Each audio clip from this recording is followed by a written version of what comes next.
Hey adventurers, it's Jacey Chase, and I am an aspiring comic artist. Scratch that, I'm a comic artist. What makes me a comic artist? I drew a comic one time and I want to do it again. No, as silly as that sounds, I'm serious. I spent a lot of time lamenting about how I wanted to make comics, but sigh, I wasn't good enough, I wasn't ready, I didn't have time, I didn't know where to start. And I would kind of do that, oh, I always wanted to get into comics, but I'm not that good, woe is me, around some of my friends who make comics. And you know what they told me? You know how you get better at making comics, Jacey? You make comics. Credit to Kael McDonald and JL Draco for that awesome advice. And the thing is, I knew that's what they were gonna say. I knew I was making excuses. And I know I'm not alone in the struggle. I hear a lot of people make the same kind of excuses. And honestly, I think the word excuse is a little bit harsh in this case because it kind of implies that you're being lazy or selfish, and I think that this has a lot more to do with self-esteem and mental blocks and feeling overwhelmed. So I want to talk about how I dealt with some of those feelings and how I got started with comics. Hopefully this will be helpful to anyone else who's struggling to get started. So let's talk about my first mental barrier. I want to be a comic artist, but how does one go about doing that? Well, it seems obvious, but you make a comic. So, what is a comic exactly? I think the simplest definition is a series of drawings that tells a story. So throughout this video I'm going to talk about kind of my process, and I'm not really going to count things I did when I was younger. I've made a lot of little mini comics, but this was more of like an earnest attempt to do it now, so keep that in mind. So the very first comic thing I did barely fits this definition. I jumped on the artist quirks meme that was going around last year, where artists were illustrating some of their weird quirks, and it's not a story in the strictest sense, but it kind of tells the story of me. There are 3 panels, and there's some text that tell you a little bit more about Jacey Chase. It's not quite a comic, it's more comic adjacent, but the formula of panels plus text is there. It was more of an exploration of style and voice than anything else. I wanted to see if I could make something that's fast and cute and easy to consume. And I think with a sketchy pencil brush and the limited color palette, this little meme has some character. It was kind of a proof of concept. I can make quick little comics and express myself, and it didn't require being an amazing artist, just that I do it. Okay, so let's revisit my list of excuses. I'm not ready. I don't have time. I don't know where to start. I'm not good enough. So I kind of disproved most of these, right? Diving in made me ready. Choosing a style that's simple made it not actually that time consuming, and technically I made a thing, so I started. As for not good enough, what I realized is I was good enough to do an art meme. You can tell what you're looking at, and I conveyed the ideas I want to convey. That's enough to start. So with the band-aid ripped off, I wanted to make something else, something a little bigger. I still wasn't ready for my first 22-page issue or anything, but I was ready to grow. I made this next little comic when I was struggling with my feelings after coming out as non-binary. I was dealing with feeling like I had been put in a box my whole life and I wanted out. I wanted to express that, but do it in a way that everyone could relate to. I think we all deal with that at some point in our lives. People putting us into boxes and stifling our growth. I wanted to play with the idea of a simple square panel comic that sort of breaks the mold by the end. One of the mental blocks for me with comics has always been not feeling like I know how to lay out a page confidently and being too boring with my panels.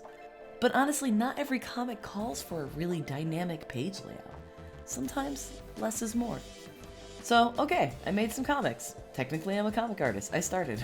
Now it's time to expand a little. I wanted to practice page layout and panels a bit, but I didn't want to put a lot of pressure on making something with a good story or that had a lot of stakes for me. At this point, I'm still not ready for my passion project, you know? So I made a silly 2-page comic about an inside joke on my Discord server. It doesn't make sense to anyone outside of that space, so it wasn't really going to be something that I shared with a lot of people. This felt like a safe way to practice page layouts and storytelling without worrying too much about the results, because my goal here wasn't to make an amazing comic, just to make my friends laugh and get a little practice in.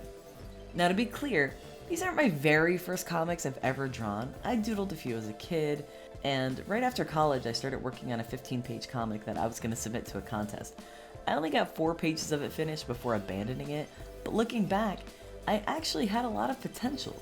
At the time, I convinced myself that it was terrible and I wasn't good enough and I couldn't draw backgrounds and expressions, my anatomy sucked, and I had all these excuses and I was being really hard on myself. And now I know if I had kept going, I would have improved all of those things. So now, with some confidence built up, by easing back into this whole comics thing with these short little comics, and with the knowledge that I'm only going to get better the more I do this, I'm starting to feel more confident to really give comics a serious try. But at this point in my progress, I'm still a little overwhelmed with the planning process. Part of the reason I abandoned my comic from over a decade ago was I was overwhelmed with the whole process. I knew I wanted to write a 15-page comic for a contest, but I had a lot of ideas to make it an ongoing series. The problem is, I didn't know the first thing about how to plan something like that, and I didn't know how to write a script or even an outline, and everything I had was just random notes. But I didn't want to get bogged down by that, and I was itchy to just start something and see where it goes. Sometime last year, I was dealing with a lot of stuff in my life, feeling kind of lost and numb, and I wanted to create something, but I was struggling with some serious brain fog. So I just started drawing. No plan, no idea where I was going. I just opened up a sketchbook and started drawing a comic about how I felt.